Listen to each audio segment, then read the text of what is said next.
ইন্টারসিটিতে ticket কেটেছি। যদিও সকালে টিকিট কেটেছি, হঠাৎ করে সিদ্ধান্ত নিলাম দেখি যাই, 1:45-এ ছাড়বে। তারপরে কোথায় থাকবো, কীভাবে দিনটা কাটাবো, সব কিছু অবশ্যই আপনাদের সঙ্গে আমি শেয়ার করবো।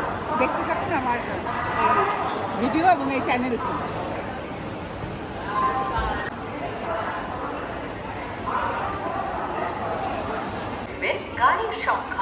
এখন বাজে, আমরা নামলাম 5:10-এ রামপুরহাটে, ফ্লাইওভার ক্রস করলাম।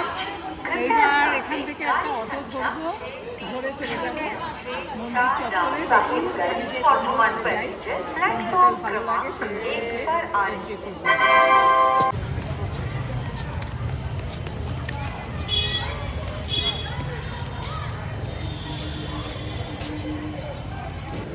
রামপুর হাটে নেমে এই 50 টাকা করে ভাড়া পার হেডে অটোর জন্য একদম অপেক্ষা করবেন না।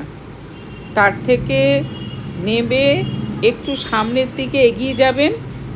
এগিয়ে যেয়ে দেখবেন একটা বড় বোর্ড রয়েছে ইয়েলো কালারের, দেখুন সামনেই আছে। ওখান থেকে অটো ভাড়া করে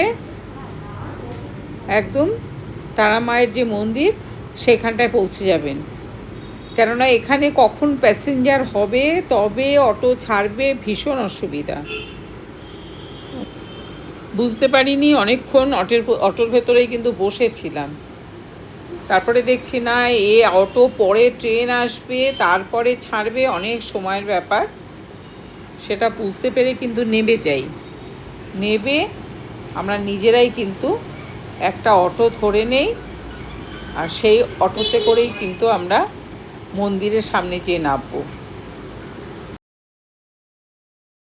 একটু এগিয়ে আসবেন, এগিয়ে এসে দেখুন এই লাল বোর্ডটা আছে, তারপরে এই স্পটে চলে আসবেন। এইখান থেকে কিন্তু ডাইরেক্ট অটো পাওয়া যাবে। ওখান থেকে আমাদের পুরো বোকা বানিয়ে দিল, এখান থেকে ইচ্ছে আমরা কিন্তু এখান থেকে অটোতে করে একেবারে মন্দিরের সামনে যেয়ে নামলাম। পরে দেখুন কোন হোটেলে ছিলাম, কোথায় থাকবো, আমি এর পরের ভিডিওতে সেগুলো দিচ্ছি। প্লিজ আমার চ্যানেলটা একটু সাবস্ক্রাইব করে দেবেন এবং অবশ্যই পরের ভিডিওর জন্য বেল আইকনে একটু ক্লিক করে দেবেন, যাতে নোটিফিকেশানটা আপনারা পেয়ে যান। সবাই সুস্থ থাকবেন, ভালো থাকবেন এবং মনের আনন্দে ঘুরবেন। জয় মা তারা।